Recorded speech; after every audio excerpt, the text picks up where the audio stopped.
I guess it was about 5 years ago that we bought these statues for the garden known as Laura Blogna. It's translated as the inseparable couple often, and they're statues that are very often used on wedding days. In fact, they're often put into the wedding bed after the wedding. And then put in the front room after the first night. There's a legend to it, you know. It's a. I think it was a son-in-law runs off with his mother-in-law or something like that. Anyway, but they're still quite popular around Java. You particularly see the small ones rather than these big statues. Well, anyway, unfortunately, my wife managed to break the female statue. So we thought we'd go and get another. Well, we decided we'd go for a few days to Jogja, Yogyakarta, our nearest city. But on the route is a village that sells these statues or ceramics. And that's called Bayat. So, yeah, we went to Bayat en route to Jogja. And we went to the store where we bought these from. But he didn't have any Laura Blogna, let alone, I wishfully thought we might just be able to buy the female, but no. He didn't have any Laura Blogna at all. So he sent us to another store. There's many stores in Bayat, but one just down the road, about 100 yards, 100 metres or so down the road, called Yanni's, and so that's where we went in the end.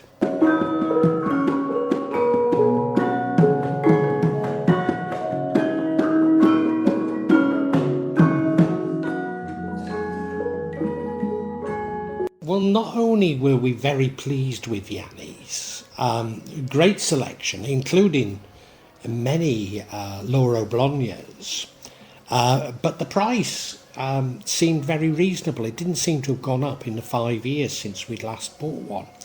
The quality was good, and to be honest, I think the colours of these, the ones that we bought, this new Laura Blogna, looks even nicer than the original ones that we bought. So very pleased indeed. And if you are looking for patungs, ceramic patungs, then can really recommend Yanni's in Bayat near Kraton.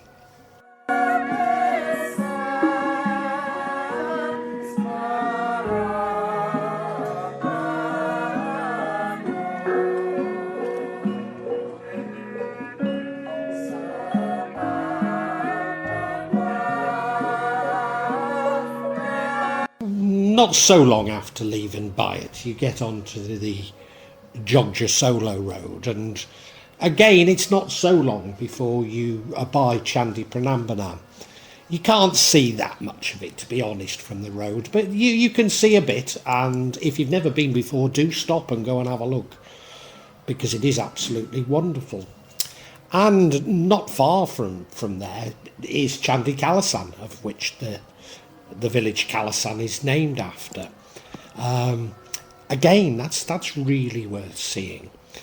You don't go far then, and there's a couple of fish restaurants down below the main road, one on either side. Now, the one on the way to Jogja was closed, so we turned back, and the one on the road towards Solo we went to. And I was very impressed with it. It was very good indeed, and the price was very reasonable. I mean, typical of these sort of Ikan Bakar restaurants in Indonesia, but very good. Now, it confused me a little. My favourite dish in Indonesia is Ikan Bakar Rica Rica from Manado. But they also had Ikan Bakar Dabo Dabo, which really Rica Rica is covered in Dabo Dabo. So I went for Ikan Bakar Dabo Dabo, and yeah, it was lovely. Sometimes in Java they use the term Rica Rica for something that isn't authentically Manadoese, but this was lovely. Very much recommended.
regular viewers will know I am a creature of habit. I tend to go back to the same resorts year after year, same hotels year after year. Of course, I couldn't for 3 years when they forbade me from leaving the island of Java, but now I'm back into the routine of going to Bali, going to Thailand, and indeed going to Jogja or Yogyakarta. I think it's the most interesting city, nicest city to visit in the whole of Indonesia. Better than going to Bali even. It does get some tourists, largely European, Dutch and French in particular one tends to get. And as I say, I'm a creature of comfort, so I always stay at the same hotel, which is known as the Hotel Phoenix, or Phonic as the locals insist on calling it.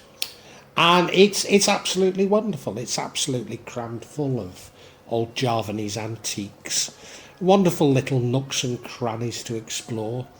Absolutely beautiful place. The standards have slipped over the years, but I think they probably have everywhere. But the value is still extremely good. You know, we noticed the standards slipping during COVID, and they've never really returned. But you know, to be honest, I just love the building. We go to Jogja, simply to stay there. You know. And as you're about to hear, we spent an awful lot of time in the room this time and in the hotel. And, you know, we're just happy to be there, to be honest.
Now, maybe it's because the hotel was quite empty. Indeed, Jogja was quite empty. And there could be a reason for that, which you're about to hear. But the other reason, I think, simply is that since the health crisis, tourism numbers haven't recovered in Indonesia. You can get some very, very busy weeks, but in general, international tourism is still down. And I think that was apparent when we went to the hotel.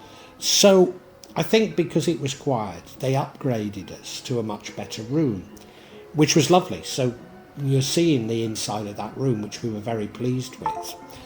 But when we looked out, it had a view over the cemetery. Now, to be perfectly honest with you, that didn't matter to me at all. But I suspect it might for some Indonesian guests.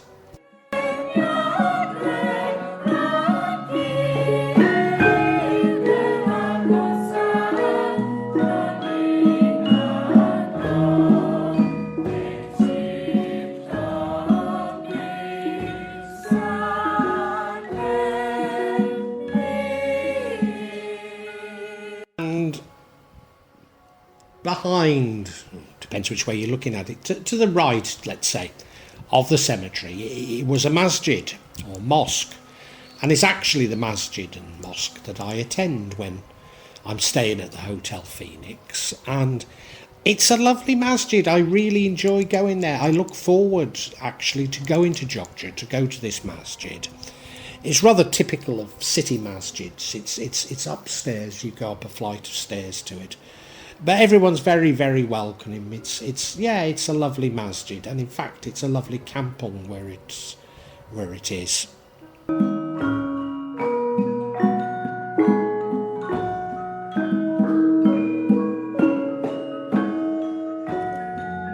I guess for some people, Hotel Phoenix isn't that centrally located. I mean, I feel it is. It's right by the Tugu monument.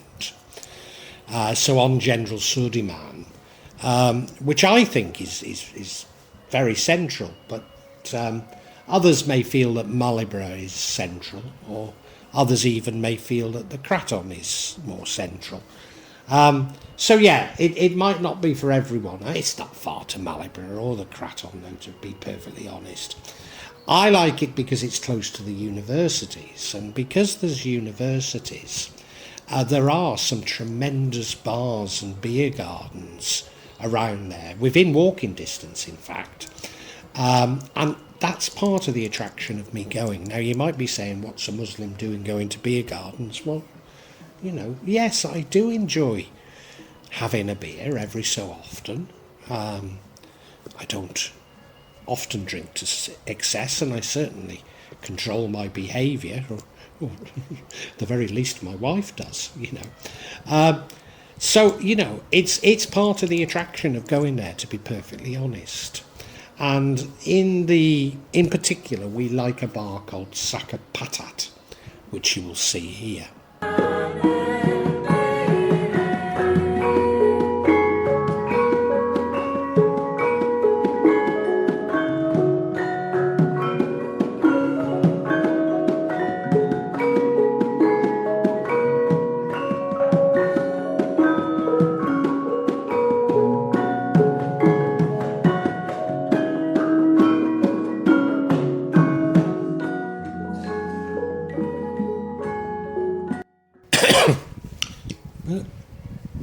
Rather unfortunately for us, there'd been an incident involving alcohol, a very unfortunate incident, involving alcohol. And as a result, all of these wonderful beer gardens around our hotel were shut. And they had no customers in them, clearly. I mean, they're just recovering from COVID, so I suspect many will go bankrupt.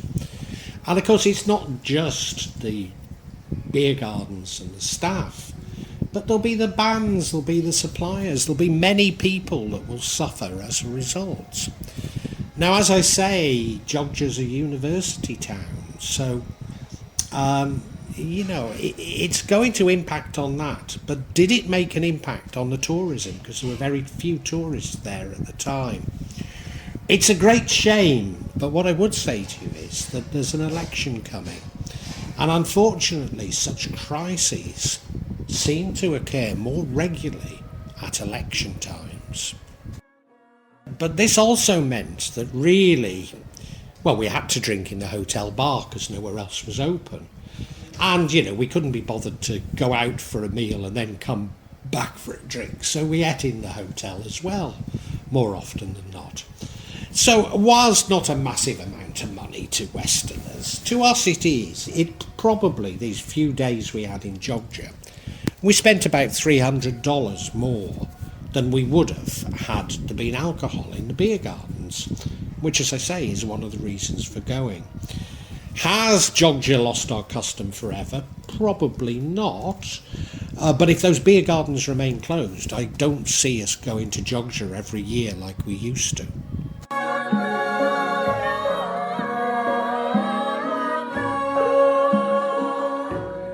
Another thing that has changed about Jogja that I think certainly not for the better, and that is the Becak drivers have become more aggressive in arguing for the fares. And there was even a time when we were sort of somewhat stranded in Jogja, unable to get back to the hotel easily. The Becak drivers just wanted an arm and a leg for what was a short journey. So it regrettably, and over the years we've used some really lovely Becak drivers, but it meant that we don't use them anything like as often as we used to, and it is regrettable because we did enjoy taking a Becak.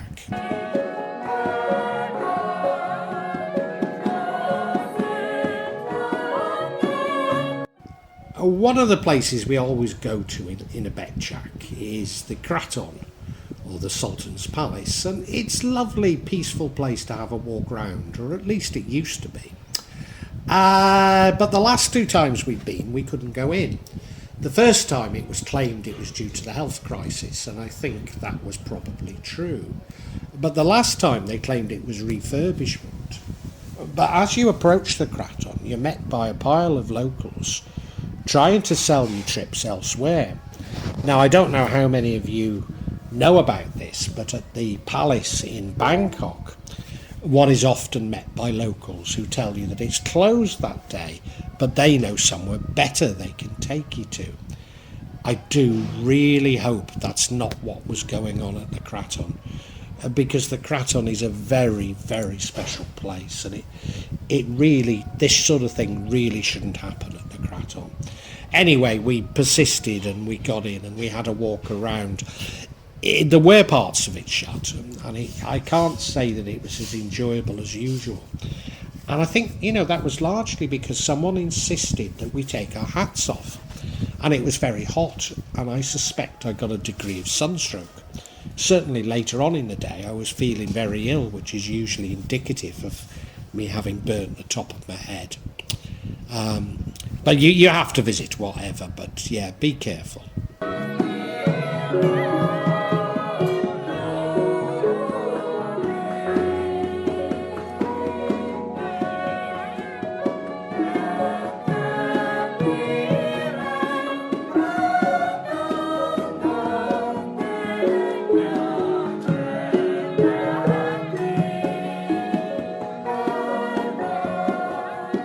Somewhere we always visit when we're in Jogja is Pasar Beringarjo.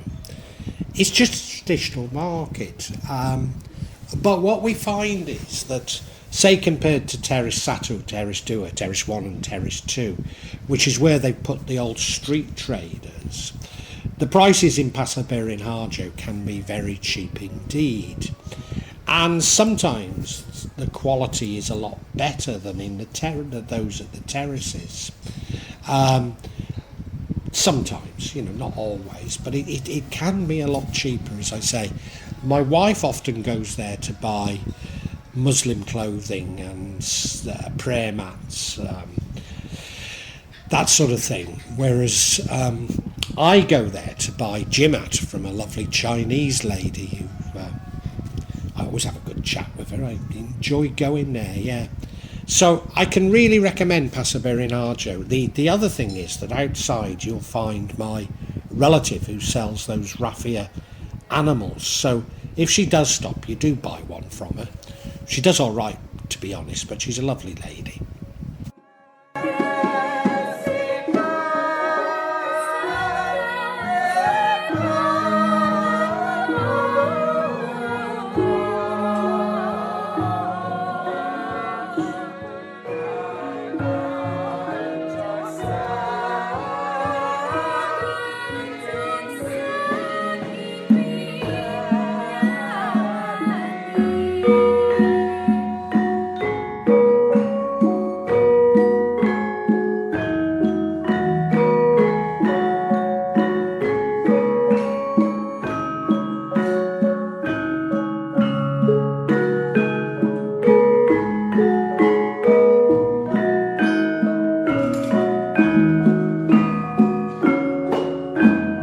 There are some incidents in Indonesia's history that we're not free to talk about. And I'm not referring to the closing of the beer gardens, although in part we're not free to discuss what we really think is going on.